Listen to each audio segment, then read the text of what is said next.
Rev it up and welcome to Cars Yeah, show number 2248. You know, if you run a business, you're thinking about running a business, you work in a business, it's important to know how to do things, but it's even equally important to know how to not to mess things up. Today's guest is going to talk about that. So buckle up and be prepared to be inspired. This is Cars Yeah, where you'll enjoy interviews with inspiring automotive enthusiasts. Mark Green is here to provide you with a fuel injection of automotive inspiration. So get in, sit down, buckle up, and get ready for a wild ride here on Cars Yeah.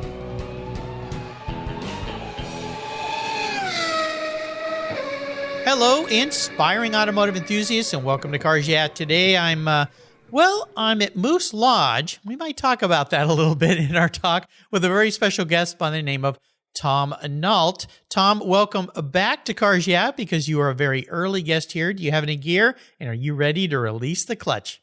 I sure am. You always are. Now, before I give you a proper introduction and we talk about a book that you've written that I think is very pertinent to most of my listeners, well, anybody who works in any kind of business, really, what's one little thing that maybe people don't know about you, Tom? I'm the writer behind Exotics at Redmond Town Center. So that might be a good thing or a bad thing, but I'm the guy who writes the blog and writes the whole website, and I'm also the co-founder of the thing. Well, that event up here in the Pacific Northwest is, I always say, is the premier cars and coffee type event. I've been to number of those. You guys are a little bit far away, but it gives me an excuse to drive up from Gig Harbor and enjoy all the cars. Before I give you an introduction, I want to tell people a little bit about Exotics at Redmond Town Center because it's huge. It's become, did you ever think it would become this big when you started this thing? No, not at all. We didn't even think we would last all that long. So we're surprised by the whole thing too. Yeah. Well, part of this is you've surrounded yourself with a very charismatic and passionate group of people that help, right? Oh, that's just it. It's the volunteers. We consider ourselves to be an ensemble. We each have our part. We each do something, and it's the volunteers that make the thing fly. Now, I think there's a term you guys call yourselves, all the volunteers. Yes, we're called the Thugs. The Thugs, yeah. The beloved Thugs. Yeah. And that was Eric Reeves who named us some years ago. He was one of the first Thugs. And when Vic and I, he thought we were such nice people trying to be diplomats. And he called us, you guys are sure Thugs. And it stuck. And so we've been known as the Thugs ever since. Well, it's a great show. I love attending it. And kudos to you and the whole group of thugs for pulling this off. It's not easy, the size that this thing has become and the number of people. And of course, when you get that many people together, there's always a few sour apples in the bag that cause problems that you have to deal with and become a little thugly with. But you guys do a great job. So let me give you a proper introduction because I want to talk about this new book that you've written. Tom Nault's passion for entrepreneurship, management, and turnarounds began way back when he was in college. Along with his fascination for companies that did great things, Tom also had a fascination with failure, how they happen, and more importantly, how they could be fixed. Throughout his career, he has created many businesses, sold some, and then went on to greatness, some maybe not. He helped many distressed companies, and along the way, he's learned an awful lot of information. He's going to share that with us. He co-founded Exotics at Redmond Town Center, as he said, and has become the largest weekly gathering of exotics and rare cars in the Pacific Northwest, a huge success. He joined the board of America's Automotive Trust, that is the oversight for the LeMay America's Car Museum, and when COVID struck, Tom decided to write a book titled How Not to F Up Your Own Company, Lessons I Learned by Screwing Up. We'll have a word from our sponsor first, so give them a little love. They keep the petrol in the tanks here, and we'll be right back. Years ago, when it was time to renew my collector car insurance policy, my carrier's rates went up. Way up, but my usage was the same and I never made a claim. I didn't even have a ticket. So what's with that? So I turned to American Collectors Insurance. Has your collector car insurance recently raised your rates for no good reason? Tired of paying an annual membership fee? Then it's time to look around and call American Collectors Insurance. I shopped around, I asked friends for recommendations and found a winner that I can trust. And boy, I'm glad I did. I saved hundreds of dollars every year and slept better at night knowing my baby was properly insured. American Collectors Insurance have been protecting vehicles since 1976. They provided me with an agreed value insurance policy backed by their history of taking great care of their clients. What could be better than that? So give them a call and ask for a quote today. 866-ACI-YEAH. That's 866-224-9324. And protect the ones you love like I did with American Collectors Insurance. Classic car insurance designed by collectors for collectors. For several years now, you've heard me talk about Linkage Magazine. I've been a subscriber since the start. Their talented and creative team brings you a spectacular publication and website that shares the automotive passion from a worldwide perspective. Linkage is about driving, restoring, collecting, and first-hand experience at collector car auctions and more. They bring you real-world values plus rational, experienced opinions on the current markets. They cover the automotive world and the people who share our passions. And Linkage Magazine has grown, mailing you 6 issues annually. Join me on this journey with Linkage. They're geared for the automotive life. You can subscribe at linkagemag.com. Are you looking for a way to get your products or services into the ears of thousands of automotive enthusiasts around the globe? I can help. This is Mark Green here at Cars Yeah, and I'd be honored to be an influencer and ambassador for your brand in a unique and personal way. Thousands of subscribers and listeners enjoy the Cars Yeah podcast and website. Contact me today and I'll show you how at mark@carsyeah.com or connect with me through the Cars Yeah website at carsyeah.com. So, Tom, you've been involved with a lot of different companies over your career, and one of the things that you have been known for is to come in and help people who, let's just say, need some help or are in trouble. I'd love for you to talk about what instigated this book other than COVID, and we're going to dive into some of the nuances, and perhaps you can share with us today with people that have a business, are thinking about having a business, or even just work in a business of how to be more successful. So let's start with the why. Why'd you write the book? Well, I wanted to summarize some of the things that typically go wrong.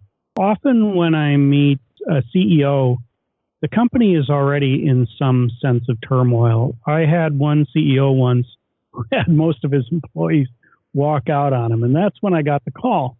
So a lot of times they wait until they get to that point and then call. I wanted to have a platform that I could give to people, something where I could hand out and say, hey, read this. This will really help you.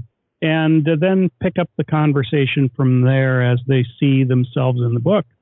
So that's what started the whole thing. Well, I think it's wonderful. There's a book that I've recommended over the years because it helped me very, very early on in a company I was involved in, and it's Michael Gerber's The E-Myth. And that book really helped us look at our business from a different perspective. What you've done in your career is come in and help people see a different perspective, because many times when we're digging a hole, we don't stop to look up before it's too late and we're too deep in the hole, to use a metaphor. So maybe we could talk a little bit about some of the lessons that you've seen, or situations and lessons you've helped people learn. There's probably some similarities with each business you go into that you go, here we are again. They're doing it again. Yeah, and it's almost always the CEO.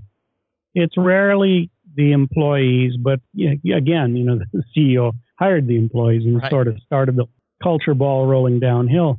And often they're reluctant to learn. It starts right there. They have this tendency to think that they know it all. That's why I hit the Dunning-Kruger effect early on, because we all think we know something until we suddenly get slapped upside of the head realizing that we don't.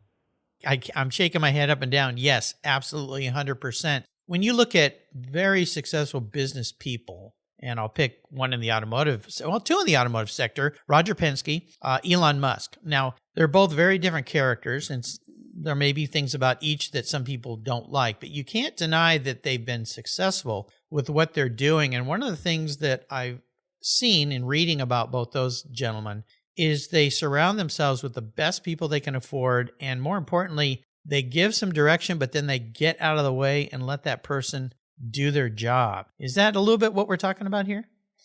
Absolutely. And I think Elon Musk, he's getting a lot of bad press lately, but I see a lot of that as political more than anything. But he is really, really very good at what he does. And so I'm watching this whole thing unfold with excitement around what's happening at Twitter. And, the thing is, what sets these people apart is that they have a willingness to take instruction. Elon Musk goes to other people to get guidance about what he should do. He even asks his own customers. How hard is that? I'm chuckling, but it's so true. We've all dealt with companies or perhaps even worked at companies where the CEO does exactly what you're saying. And you sit back and you're going, well, why don't we bring somebody in that can help us with that? We keep butting our heads up against the wall with this one issue. And the words you usually hear is, well, I know what I'm doing. Well, you think, obviously you don't, because we keep having this issue. What is it about that helps people make that mindset change, that they can actually fess up and say, I need help with this. I don't know how to do this. Is there something that you've been able to click in people's heads that help them see the light a little brighter? Rarely. Rarely? Yeah, rarely. For most of them, they need an event to occur before they suddenly wake up. Sometimes they're in litigation. Sometimes they're in trouble with the federal government. I spent 10 years as a federal court-appointed trustee on some of these companies that ended up in serious, serious trouble with the federal government. I learned so much in the process. These were brilliant people who got their business a long way. But they make this assumption that, well, I got it this far, therefore I'm qualified to keep going, not recognizing that the needs of the business changed along the way, and they just can't adapt to it. You mentioned something important as well, and that's the simple idea of asking your customers. I know everybody listening to the show right now has dealt with a company that they wished was going to be a great experience and ended up being a disaster. I just spent the weekend with a certain airline because I'm about to go on a trip, and their inability to help me after buying very expensive business class tickets to fly halfway around the world is just mind-boggling to me. And I'm thinking, man, I hope they take care of their planes better than they do their customers, because I'm about to get on one of those aircraft. What is it that you have found helps people finally take some advice? I mean, is it they get so much trouble that they almost have to, or have you found some ways to help people understand that it's okay to ask for help? Yeah, well, that conversation rarely happens. I just in the normal course end up talking to a lot of CEOs, and I'll often ask the question, what keeps you up at night? And then they'll start talking about some of the challenges that they deal with. When I offer a couple of suggestions about what to do to get out of it, some listen, but the majority don't. They think they know it all, and not recognizing the value of consultants from the outside. And that's a mindset that's very difficult to overcome with somebody, that somehow if they get help, it's seen as a sign of weakness, when it's not at all.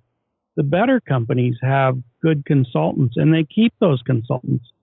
I actually had a company say that their goal was to get rid of consultants. Oh, wow. By the way, who were doing a fantastic job of building the company. And I just couldn't wrap my head around that. Do you think it's because people in that position, some that you've encountered, it's an ego thing? They just can't admit that they don't know it all? I don't know if it's that. I take it back to Dunning-Kruger. I think that a lot of them just don't know what they don't know.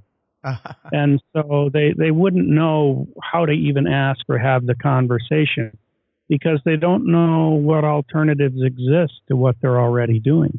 And so even if they hire a consultant, often they're looking for failure within that consultant as a way to reinforce the bad decisions they've already made.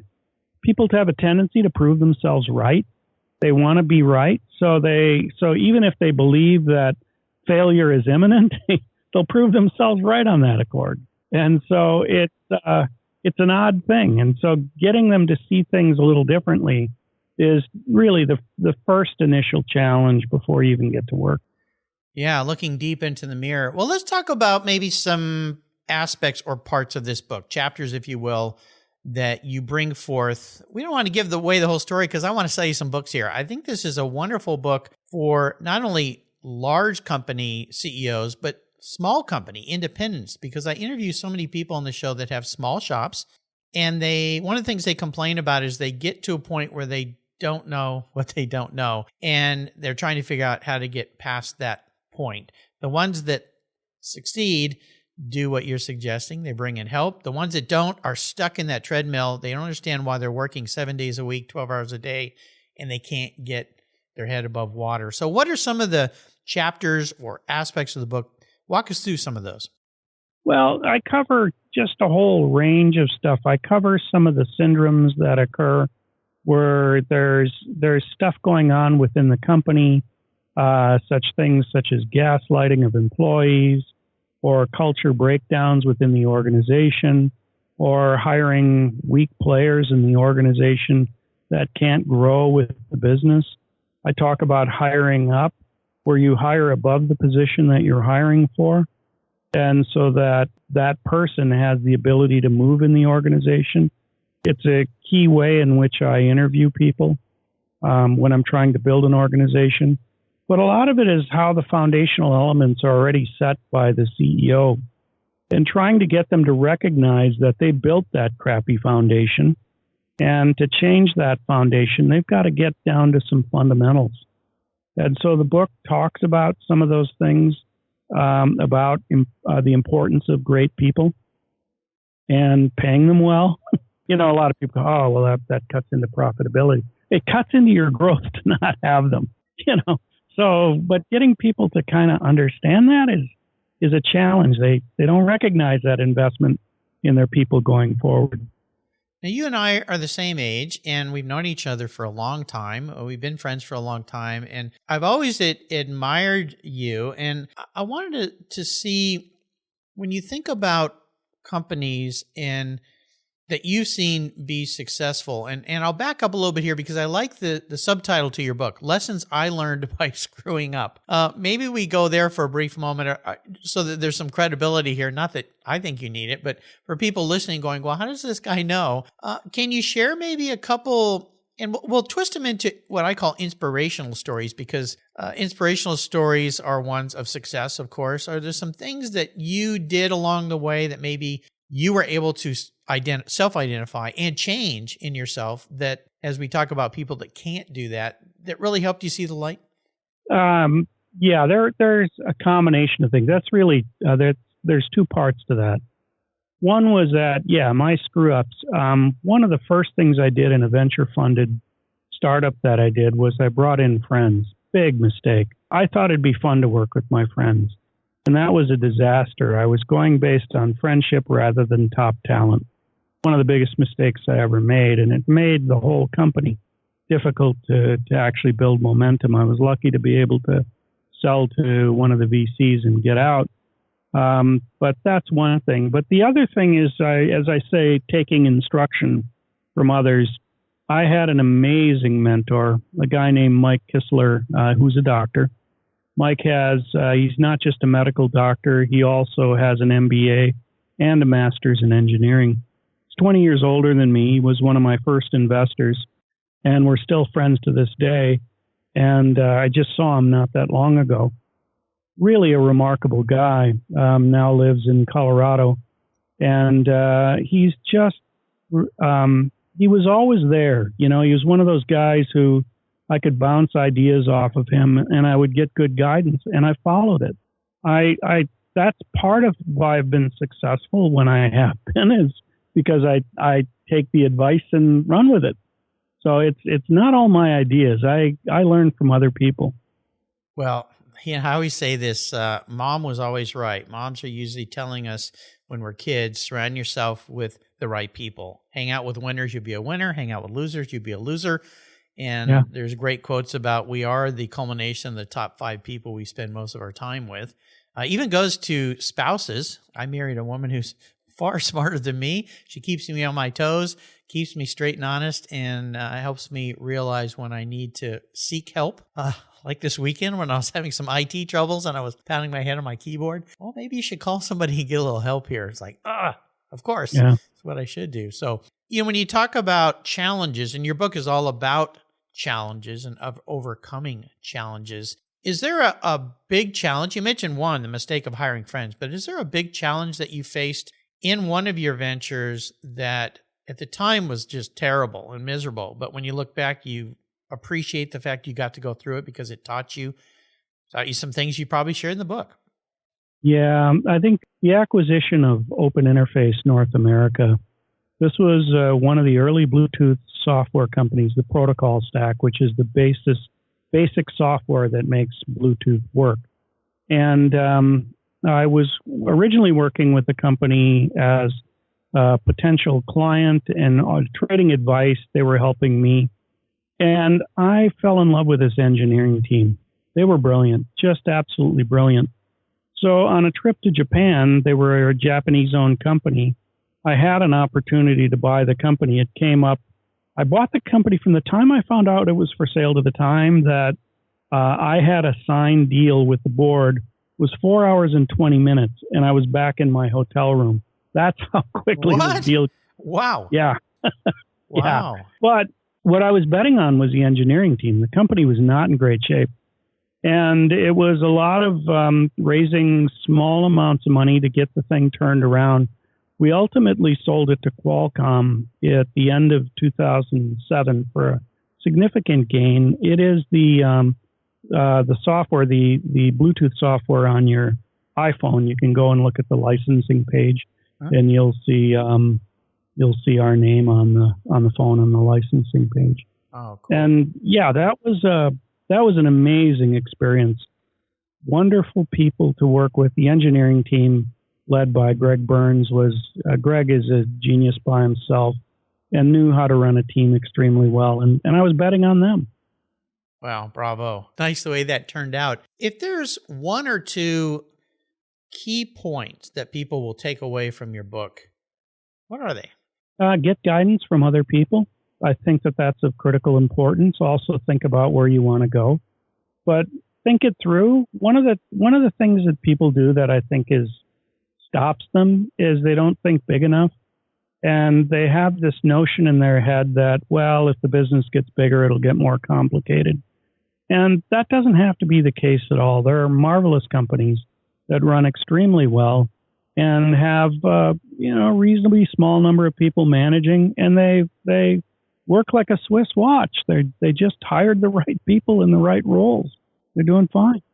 Always goes back to the people. Even when I talk about the many aspects of the car world, which Cars Yeah is all about, it's really the people. It's not the cars. The cars are just the catalyst that bring great people together and enable people to collaborate and do things like you guys have done with Exotics at Redmond Town Center and a lot of the other ventures you've done. I'd like to talk a little bit about bucket list. Now, you've written this book. Have you written a book before?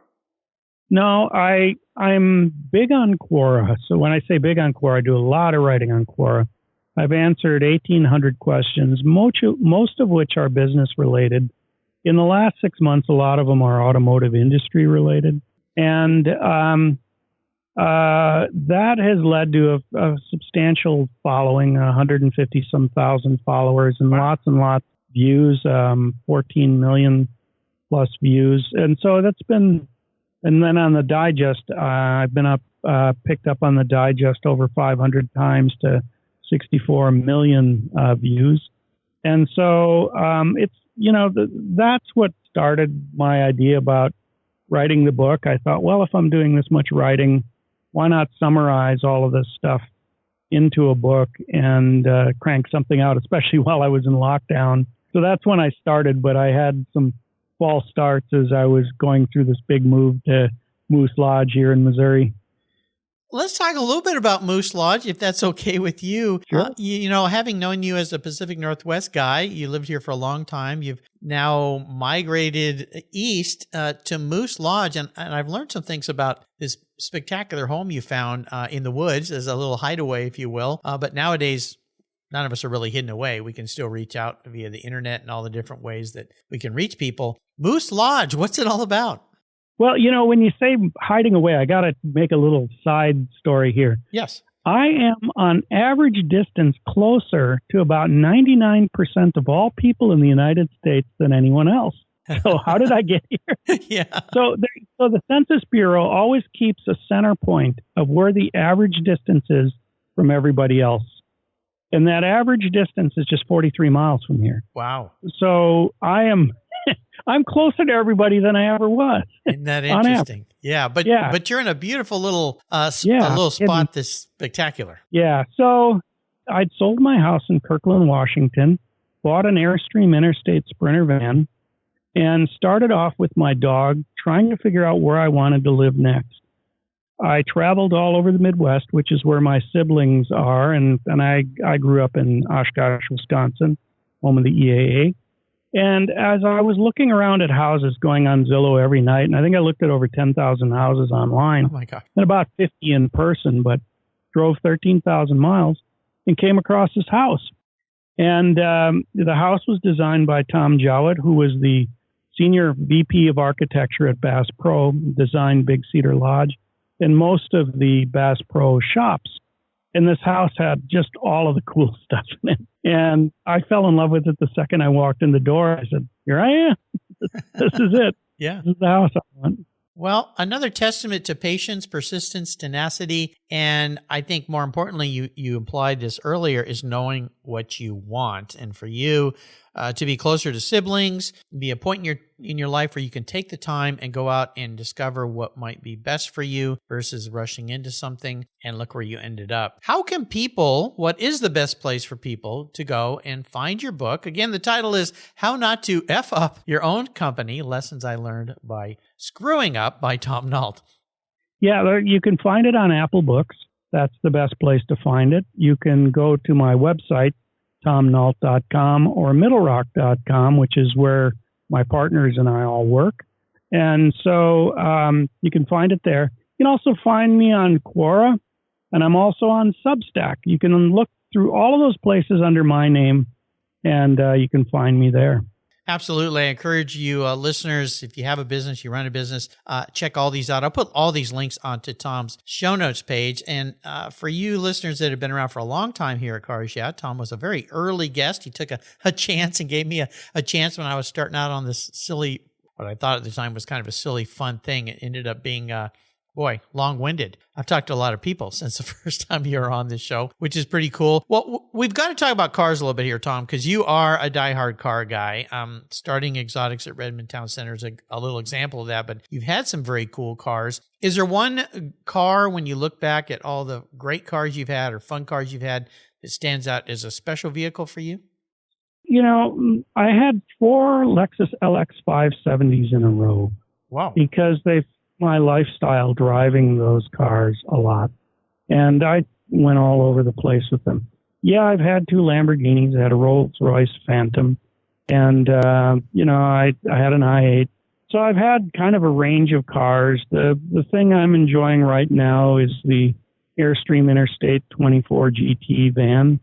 And it's a very, very cool van. It's worth checking out. But it affords me the ability to pretty much go anywhere, park anywhere, and be with my dog. And it's created some amazing memories. I have a lot of fun memories with the Phantom, not because of the car so much, but because of the friends piling in the car and going to some small town for dinner. It was just such a blast. So, yeah, good memories with that. Those are fun. It's interesting how during the COVID pandemic, people's attitudes radically shifted. And I know many people that have all of a sudden decided to get out and see the country. Maybe it's because of a sense of mortality, because we all probably lost people. I did a show at the end of last year, a memoriam of 10 past guests who've been on Cars Yeah that we've lost, and over half of those were due to COVID. But getting out and seeing the world and doing things we always wanted to do, it's a good thing to do at any point in time and get a new perspective. Kind of like what your book talks about, is getting a new perspective. Yeah. Seeing the United States is something that very few people in the Northwest do. I've talked to them, and they don't get in a car and get beyond the state line. And as you get further into the Midwest, they think, oh, it's going to be boring. The people are amazing. They're just amazing. They're wonderful. And there's stories there. I can't encourage people enough to get out there and just drive, see the country, meet these people. They're remarkable. That's why I ended up here. Well, absolutely. You know, last year, Tom Cotter, who wrote all the barn find books, started with The Cobra in the Barn, and then photographer Michael Allen Ross, they set out in a new Bronco with an Airstream trailer behind them in Key West, and they drove all the way to Dead Horse, Alaska, all the way across the country. And the idea was to not so much get there as quick as possible, but take all the back roads and meet all the people in the diners and the stores and the little roadway stands. And they're producing a book about that venture. In fact, they stopped here at my house and spent the night. It was in June. It was when I was selling my Porsche Turbo. They were here the morning that it sold on Bring a Trailer. And they said the same thing. They said the people in this country, once you get away from the big cities, nothing against the big cities, there's great people there too, but I think you know what I mean. And you see the real America, the real people that are just there living their lives. It's a tremendous, tremendous time. And right from the horse's mouth, listeners, Tom's done it, doing it. Maybe it's time we all did a little bit of that, right? Yeah, you know, and talking about these nice people, they're willing to help if something goes wrong. I had a leaky air valve on one of the tires, and as I was driving, every small town I stopped in to try and deal with that little valve, none of these tire shops would accept payment. Not one of them. I kept offering to pay them to fix it, and no charge. They were just happy to help out. And that's the niceness of the Midwest. And it wasn't just one place. It kept happening. And I just fell in love with it. Yeah, it's wonderful. Now, I didn't ask you this question when you were a guest way back when, because I've changed some things up. But I since we last spoke, I've become a car psychologist. I got a diploma on the wall somewhere around here. I probably made it up in Photoshop, but or InDesign. But I'm going to ask you this question. If you were reincarnated, Tom, as a vehicle, manifest as a vehicle. Now, this isn't what you want to be. This is how you perceive the man in the mirror as a vehicle. Make you think a little bit. What would you be, but more importantly, why? I think I would probably be the Sprinter that I'm driving. Yeah. And the reason is because it affords me the ability to slow down and take in the world. I can stop right there and spend the night, take a nap, photograph stuff, write about something right where I am. And that speaks to my personality a lot. I've enjoyed the heck out of this thing. It sounds like it. When you talk about writing, one of the things mentioned earlier, you can go to the Exotics at Redmond Town Center. There's a blog there that you write, right? Yeah, I write all of the copy on the website as well as the blog, and I turn it out every Thursday while we're in season. Right now, I take a little bit of time off and don't do the writing, but I've been doing it since we began in 2009. Vic and I started the thing, and then I ran the business side of it all these years, still do. And that was just kind of the fun thing, was to be the voice of EATRTC. But it's a fun read. We try and keep it light and silly and enjoyable. People actually read our rules. Well, you do a great job. Have you found that since you headed out over the roadways in your van, that your stories have changed quite a bit? They do. They have changed. They're not as tightly defined around the Pacific Northwest. So we all communicate pretty regularly about what goes on a Saturday. I still go to EATRTC. I was there for opening day, and I'll make a couple of trips up this next summer for events, definitely for opening day. But I'm starting to write more about America and what it's like to drive. I live right near Route 66. And for people who have never done that or know anything about it, it's worth taking that history lesson about the route and what it means and what's still there. It's just a great story. I love it. I love it. Well, maybe we'll see another book in your future. Do you think? Something relating to your travels? And well, Yeah, there'll be more stuff. I'm working on a couple of other projects right now. I'm writing one about this journey to Moose Lodge, and it was shooting myself out of a cannon to find this place. And so there's a lot to the story, and it's hard to do it on a podcast and get into the details. So I thought that would be fun to write about. There's a lot more stuff about buying a company that I want to cover. So that's a separate book that I'm working on as well. Oh, fantastic. Yeah. Look forward to having you back then. Well, you've taken us on a really nice journey, Tom, and I can't thank you enough for spending time to come back in the beginning of the new year here and to offer some wonderful advice with this book. And again, I would encourage you listeners, even if you work in a company and you don't run a company, you don't own a company, this book is worth a read because you might be able to, well, I won't say you might, you can take some of this advice and perhaps if your boss or your manager is willing to listen to you, offer some suggestions that Tom has shared here because he certainly has a lot of wisdom and experience. Before I let you go today, Tom, are there any parting words of inspiration or wisdom you might share with our listeners? I laugh at my favorite quote of all time, and that is that, everything happens for a reason. And sometimes that reason is you're stupid and you make bad decisions. It's just a favorite quote of mine because it applies to some of the stuff that I've done throughout my life, and you have to laugh at it. But, life is about doing the small experiments and doing those things, sometimes failing, but picking yourself back up and getting out there and doing it again.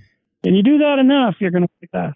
Well, yes, exactly. That's how we learn. Somebody related this to, I've got a fairly new grandson. He's walking now. And they said, a little child, when they try to walk, and of course, the first time they fall on their face, they don't stop.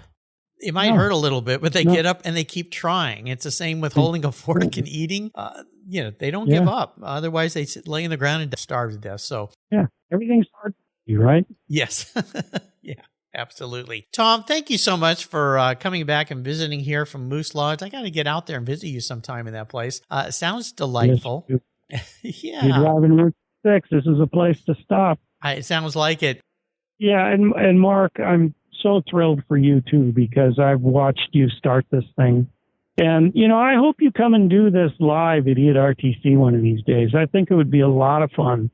And we would have a tremendous number of people show up just to see you do your show. I think it would be a blast to do it there. Well, thank you. That's very kind of you. Maybe we'll plan that in the summertime. Because the Exotics at Redmond Town Center, for you listeners, if you find your way up here to the Pacific Northwest, the summertime is beautiful here. They don't run the shows in the wintertime. If it's raining, they don't run them. But there's plenty of beautiful days in the summer and into the fall season that you'll see hundreds, not thousands of cars sometimes. I mean, it's just incredible. So it's a wonderful thing that you and the thugs there have built. Tom, Happy New Year to you.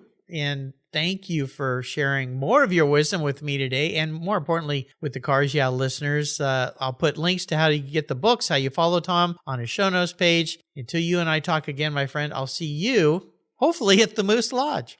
Thanks very much, Mark. I really appreciate having me. You're welcome. 20, 50, or 100 years from now, will there be a workforce to care for the collector vehicles we love?